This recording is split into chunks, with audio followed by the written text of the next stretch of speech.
Board bill पर सरकार ने खूब बजाया था ढोल। अब मोदी सरकार ही बिल को लेकर बैकफुट पर आई। विपक्ष लगातार जेपीसी में भेजने की कर रहा था मांग। सरकार ने वक्फ बोर्ड संशोधन बिल जेपीसी को भेजा। क्या है जेपीसी जिसे भेजा गया वक्फ बोर्ड बिल?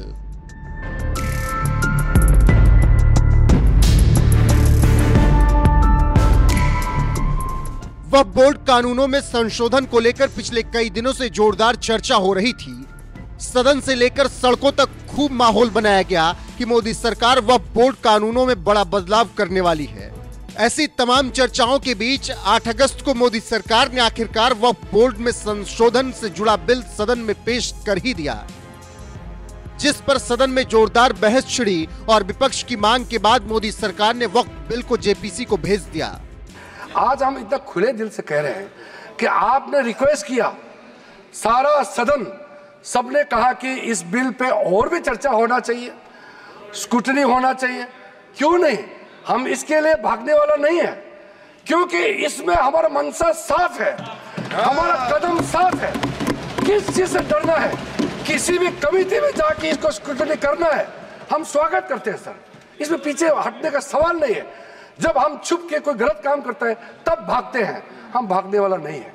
इसलिए अगर किसी कमेटी में जाना है, हम सर अपने सरकार की ओर से हम पक्ष रखना चाहते हैं कि ज्वाइंट पार्लियामेंट्री कमेटी गठन करके इस बिल को रेफर किया जाए और फिर ऑल पार्टी अपने संख्या के हिसाब से वहां पे विस्तार से चर्चा करें और स्टेक होल्डर से बुला करके जो भी सुनना है आप इस कमेटी को अधिकृत रूप से यहाँ से आप पास कर दीजिए।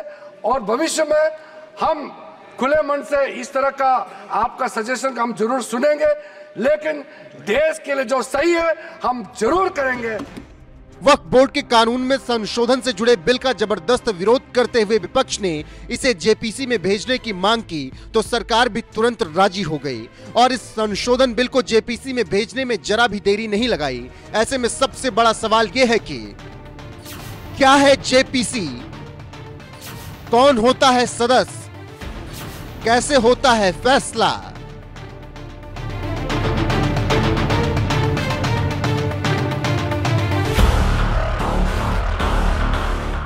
दरअसल संसद के काम को निपटाने के लिए दो तरह की समितियां बनाई जाती हैं, अस्थायी समितियां और तदर्थ समितियां, जिनमें तदर्थ समिति एक ऐसी समिति होती है जिसका गठन किसी खास मामले को लेकर किया जाता है, जिसका उद्देश्य पूरा हो जाने पर भंग कर दिया जाता है। ऐसी ही समिति होती है संयुक्त संसदीय समिति, जिसे जेपीसी भी कहा जाता है, यानी ज्वाइंट पार्लियामेंट्री कमेटी। क्या है जेपीसी? इस समिति में सभी पार्टियों की बराबर भागीदारी होती है, जिसके पास ये अधिकार होता है कि जिस मुद्दे को लेकर जेपीसी का गठन किया जाता है उस मुद्दे से जुड़े किसी भी व्यक्ति, संस्था या किसी भी पक्ष को पूछताछ के लिए बुला सकती है और अगर वो पेश नहीं होता है तो इसे संसद की अवमानना माना जाता है, जिसके बाद जेपीसी मामले से जुड़े व्यक्ति या संस्था से लिखित या मौखिक या फिर दोनों तरह से जवाब मांग सकता है। बात जेपीसी यानी संयुक्त संसदीय समिति के सदस्यों की करें तो जेपीसी की संरचना, जेपीसी में ज्यादा से ज्यादा 30 से 31 सदस्य हो सकते हैं। जेपीसी का अध्यक्ष बहुमत वाली पार्टी का सदस्य होता है। राज्यसभा के मुकाबले लोकसभा के सदस्य ज्यादा होते हैं। 30 सदस्य हैं तो 20 लोकसभा और 10 राज्यसभा के होंगे। जेपीसी में बहुमत वाली पार्टी के सदस्यों की संख्या ज्यादा होती है। जांच के लिए ज्यादा से ज्यादा 3 महीने की समय सीमा होती है। मामले की जांच के बाद संसद के सामने रिपोर्ट पेश करनी होती है।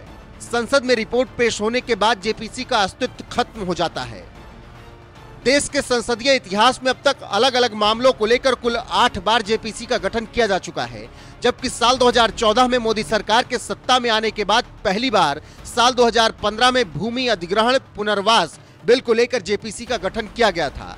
हालांकि अभी तक इस पर कोई नतीजा नहीं आया, तो वहीं साल 2016 में आखिरी बार एनआरसी के मुद्दे को लेकर जेपीसी का गठन किया गया। इस मामले में भी अभी तक कोई नतीजा सामने नहीं आया और अब वक्फ बोर्ड कानून में संशोधन से जुड़े बिल को मोदी सरकार ने जेपीसी को भेज दिया है। अब इसका नतीजा कब तक आएगा फिलहाल कुछ कहा नहीं जा सकता। यही वजह है कि मोदी सरकार ने इस बिल को जेपीसी के लिए भेजा तो ये कहा जाने लगा कि ये बिल भी फिलहाल ठंडे बस्ते में चला गया है। वैसे सरकार के इस फैसले पर आपका क्या कुछ कहना है, अपनी राय कमेंट कर हमें जरूर बताएं। साथ ही किरेन रिजिजू ने संसद में वक्फ संशोधन बिल पेश करते हुए क्या कुछ कहा, आइए आपको सुनाते हैं। मुसलमान हो सकते हैं, क्रिश्चियन हो सकते हैं, बौद्ध हो सकते हैं, पारसी, सिख सब हो सकते हैं। इसलिए मेंबर्स ऑफ पार्लियामेंट को किसी भी धर्म से जोड़ना सही नहीं है। हमने ये नहीं कहा कि वक्फ बोर्ड में इस धर्म को लेके आना चाहिए, हम नहीं कह रहे। हम ये कह रहे मेंबर ऑफ पार्लियामेंट वहां मेंबर होना चाहिए। अब वो मेंबर ऑफ पार्लियामेंट अगर हिंदू है या अगर क्रिश्चियन है तो हम क्या कर सकते हैं? अगर किसी कॉन्स्टिट्यूंसी से किसी एमपी को चुन के भेज दिया by virtue of being member of parliament, अगर वो बोर्ड में मेंबर होता है तो क्या हम उसको चेंज कर देना चाहिए उसके धर्म को? ये एक बेसिक बात है सर। इसलिए सर ये बिना मतलब का ये इशू उठा रहे सर। उसके बाद सर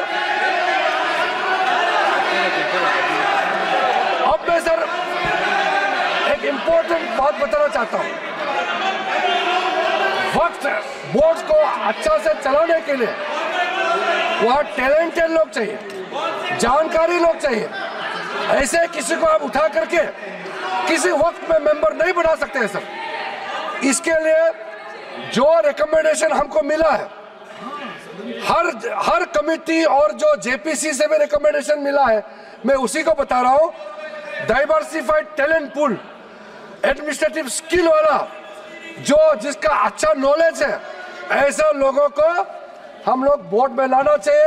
अच्छे ऑफिसर्स को वक्फ बोर्ड को मैनेज करने के लिए उनको ऑफिसर के हिसाब से वहां नियुक्त होना चाहिए।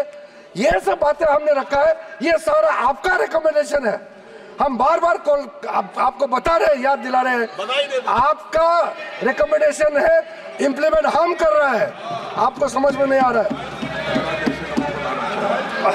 और सर खास करके जो बच्चे और महिलाओं के लिए हमने काफी ध्यान रखा है, ताकि कल को ये एक्ट पास हो जाने के बाद कोई मुसलमान बच्चे या महिला किसी तरीके से उनको इंसाफ मिलने से वंचित रह जाए, ऐसा नहीं होना चाहिए। इसके लिए ठोस प्रावधान हम लोगों ने यहाँ रखा गया है। और सारा जो वक्फ प्रॉपर्टी का जो प्रोसीड्स है, जो भी उसका इनकम होगा, ये सिर्फ मुसलमान कम्युनिटी का वेलफेयर के लिए ही खर्चा होगा।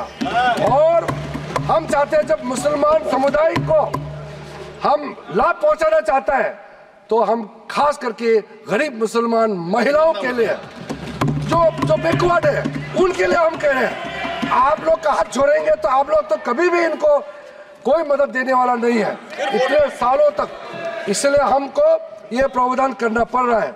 अंत में सर, आदरणीय प्रधानमंत्री जी ने जो स्लोगन दिया है, हमारे एक मंत्र इस सरकार का है, सबका साथ सबका विकास। और ये कह रहे हैं कि मैं मुसलमान नहीं हूं, इसलिए इस बिल में मुझे नहीं बोलना चाहिए। ये तो बहुत आपत्तिजनक वाला बात है। क्या कोई मंत्री बनने के लिए, इस देश का किसी भी मंत्रालय को संभालने के लिए क्या पर्टिकुलर एक धर्म का, जाति का होना चाहिए क्या? बार बार वो कह रहे हैं कि मैं मुसलमान नहीं हूं, इसलिए मुझे नहीं बोलना चाहिए। ये बहुत गलत बात उन्होंने कहा। मैं इसका आपत्ति दर्ज करना चाहता हूं सर।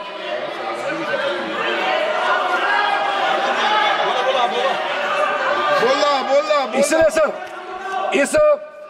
इस बिल को इस सदन में रखते समय मुझे बहुत ही खुशी तो मिल रही है, साथ साथ में एक भावना भी है मेरे मन में कि एक नॉन मुस्लिम, मैं खुद माइनॉरिटी हूँ, नॉन मुस्लिम हूँ, लेकिन मुसलमानों का वेलफेयर के लिए ये बिल रखने का मौका मिल रहा है। ये मेरे लिए एक सौभाग्य की बात है। आदरणीय प्रधानमंत्री जी का आशीर्वाद से इतना एक भला काम करने का जो मौका मिला है, ये हर आदमी को ये मौका नहीं मिलता है। इसलिए मैं अपने आपको मैं बहुत ही भाग्यवान मानता हूं, क्योंकि हर रोज हम लोग काम करते हैं, इस सदन में बैठ करके 12 बजे तक, रात तक हम लोग डिबेट डिस्कशन करते हैं।